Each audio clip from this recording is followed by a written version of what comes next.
From KVUE News in Austin, you're watching Texas This Week with Ashley Goodo. Good Sunday morning. Happy Juneteenth and happy Father's Day. It's been a big week for Texas Republicans and Democrat Beto O'Rourke, who's closing in on Governor Greg Abbott in the polls. Let's get to the three things you need to know in Texas politics. Researchers at Quinnipiac University conducted their first Texas poll since the mass shooting at Robb Elementary to gauge voters' opinions on the governor's race. Registered voters were asked who they would vote for if the gubernatorial election were today. 48% say Republican Governor Greg Abbott, while 43% say former Democratic Congressman Beto O'Rourke. While Abbott is still in the lead, O'Rourke's support is growing among women and young voters. A December Quinnipiac poll found O'Rourke had just 37% support compared to Abbott's 52%. The final victim of the Robb Elementary School shooting was laid to rest this week. The funeral of Layla Salazar was Thursday. The 11-year-old loved to run. In this picture, she's holding up 2 of the 6 first-place ribbons she won during a recent field day. Family and friends say she was rambunctious and smart and also loved to sing, dance, and swim. Her father called her a firecracker. The Texas House of Representatives Investigative Committee on the Robb Elementary School shooting held 2 hearings in Uvalde this week. The lawmakers heard from law enforcement and school district leaders behind closed doors. They also visited the school, going inside that building where a gunman murdered 19 students and 2 teachers. As the committee continues its work of finding out exactly what happened that day, we now know they are set to hear from members of the Uvalde Police Department. This week, the Republican Party of Texas hosted its state convention in Houston. Members of the party discussed their platform and legislative agenda. And the party is coming off a significant win, flipping a South Texas congressional seat red in a special election. Patrick Svitek, political reporter for the Texas Tribune, joined me to talk about the future of the party. Talk to us a little bit about what happens at these conventions. Yeah, every 2 years, this is an opportunity for members of the party to get together and craft their legislative priorities, update their platform, and elect party leadership like the role of chair and vice chair. And so this tends to happen every year. This didn't happen in person 2 years ago for the Texas GOP because of the coronavirus pandemic, which was in its early stages then.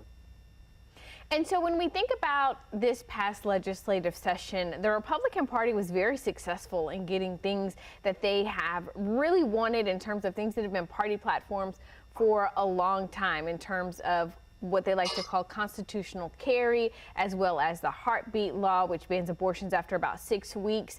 So a lot of the policies that Republicans wanted to see are now in place. What's left for them to really want to do in terms of Texas politics?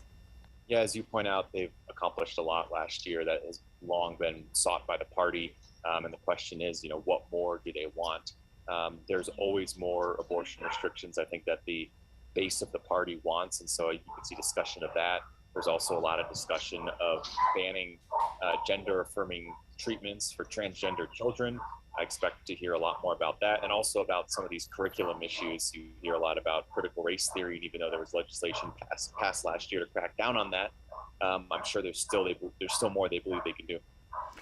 When we think about the Republican Party, traditionally, it's been a very pro-business party. And so as of late, I think we're talking more and more about these social issues. But are there issues that are more traditional for the party that you think they want to move forward?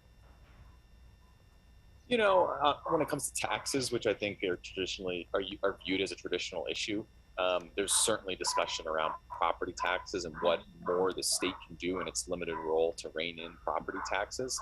To the extent that border security is a traditional issue, there's still a lot of discussion about that and what more the legislature can do and the state can do to further secure the border.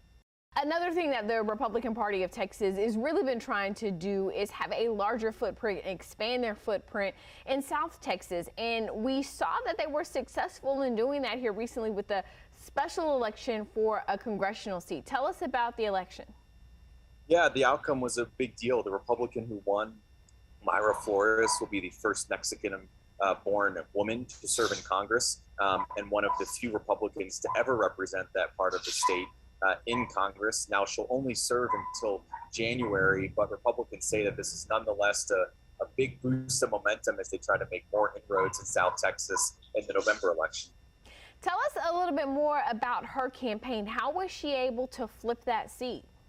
Yeah, I think if you look at her messaging, it was very heavy on family and economic issues. And, she ran TV ads that showed her family, eating, having a cookout in their front yard. She had a TV ad that was just about her relationship with her dad.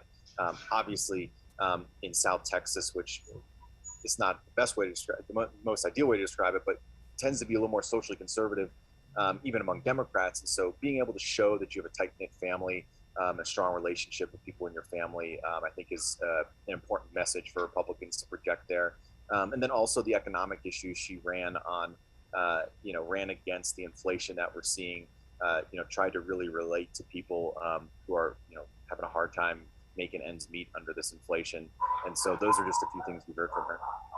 I think what's particularly interesting about this seat is this district, this particular election was drawn under the current district line. So district lines have changed when we go into this next election cycle. And so when it's time for her to run again in November, she's facing off against a current member of Congress because of how the district has been redrawn. And so there is some thought about perhaps whether or not he will be able to successfully unseat her. How key do you think that'll really be to the Republican Party in Texas and what they're able to do in their long-term goals?